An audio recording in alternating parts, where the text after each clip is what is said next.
skal man høre lidt om Fortællerbrønden. Ja, Fortællerbrønden. I juli måned blev den første indsamling opgivet. Vi ville jo gerne have det som en folkegave til Odense by i anledning af H.C. Andersens 200-årsdag. Det er jo sådan, at ideen med Fortællerbrønden, den er ikke bare, at Jens Galschiøt skal lave en skulptur. Han er faktisk brændende optaget af det. Men i virkeligheden havde jeg jo regnet med, at H.C. Andersen skulle være altså den pæne del. Og det mest morsomt, det er jo, at folk, nogle af de der kunstkritikere, er lige beskyldt for at være sødsukkeragtige, ikke? Og det er jo utroligt, fordi er der noget, jeg normalt ikke kan beskylde for, så er det at være sødsukkeragtigt. Så de plejer gerne at sige, at jeg er for, jeg er for makaber og for politisk, og det jeg laver alt for voldsomt, og det er blod og sved og tårer og patos, og det er alt for meget. Og så nu kommer de og siger, at det er alt for sødt. Så det beskylder for de modsatte, hvad de plejer at gøre. Men det er fordi, de har, jeg tror, at man har en forestilling om, at når man laver H.C. Andersens eventyr, så bliver de søde. Men det gør de i virkeligheden ikke. H.C. Andersen er i virkeligheden, hans eventyr er i virkeligheden meget, meget voldsomme. Ja, og nu har jeg ved at lave de der søjler, som kommer op på, der kan man se lidt om, hvordan de bliver sat sammen, de der skulpturer med de der tårne, ikke? Ja. Og det er i virkeligheden ikke, der vil man kunne se, at det er for voksne. Eventyrene er for voksne, langt hen ad vejen. De er også for børnene, men de har også en voksen side, ikke? Ja. Altså historien om moder, eller den lille havfrue for eksempel, ikke? Ja. Som Disney har ødelagt ved, at de fik hinanden i enden, ikke? Dybest set er det en dybt tragisk historie. Mange af dem, ikke? Jamen Disney ødelægger alt, ikke? Han tager brødet noget af det hele, ikke? Og laver det om til det der sødsukkeragtige, ikke? Men det kan man sige. Så jeg tror, at når man ser de der vægge på Fortællerbrønden, så vil man blive lidt forbavset over også voldsomheden egentlig i eventyrene. Altså, de er faktisk voldsomme. De er ikke særlig søde, det må jeg nok sige. Og det må...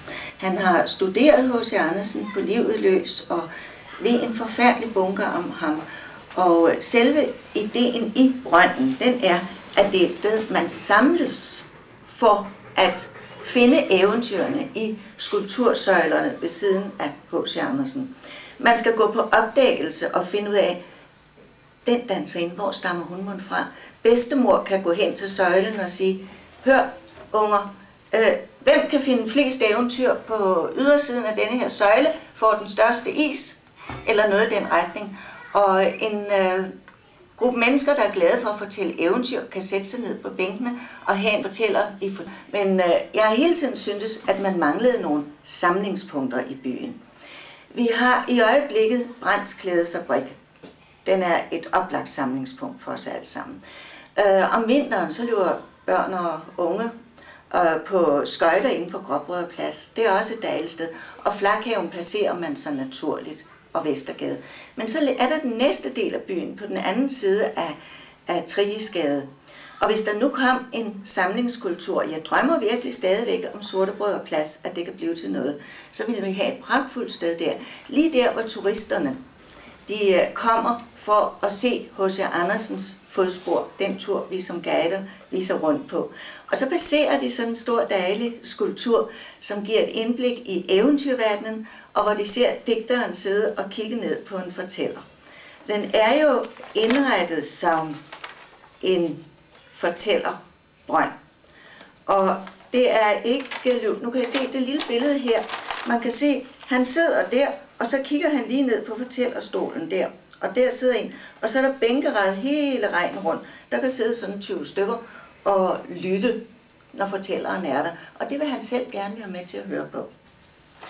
Og derfor synes jeg, at hvis man havde sådan en, hvor man kunne samles derhenne i digterkvarteret. Jeg vil våge nu at indføre et nyt begreb, digterkvarteret, fordi det er meget nær ved hans museum, H.C. Andersen Museet. Det er heller ikke ret langt fra hans opvæksthjem i Munkemøllestræde. Og det er lige ned til åen, hvor hans mor stod og vaskede. Så det er lige på strøget alt sammen. Det ville være et pragtfuldt samlingspunkt. Turisterne ville der flokse dertil, kommer fra H.C. Andersen Hoteller. Vi ser dem jo som guider gå der hos Dansling. Det ville nok blive det, vi kalder Danmarks mest fotograferede stol. Den der fortællerstol. For hvorfor en turist vil ikke lige prøve at sætte sig i den og blive fotograferet og lade som om han fortæller om Klods Hans eller den standhaftige tinsoldat. Og det ville være sjovt. Det ville være rigtig sjovt. Den store H.C. Andersen statue er nu færdig. Den er godt 3 meter høj, og selve skulpturen bliver meget, meget stor. Den største i Odense, jeg vil sagtens en af de største i landet, for den er 9 meter i diameter, lavet af kobber og bronze. Skulpturen har han lavet på den måde, at han så efter, hvad han selv kaldte en meget stille model, da han skulle modellere hovedet, for han havde købt en afstøbning af den berømte byste af Bissen, som står her på museet.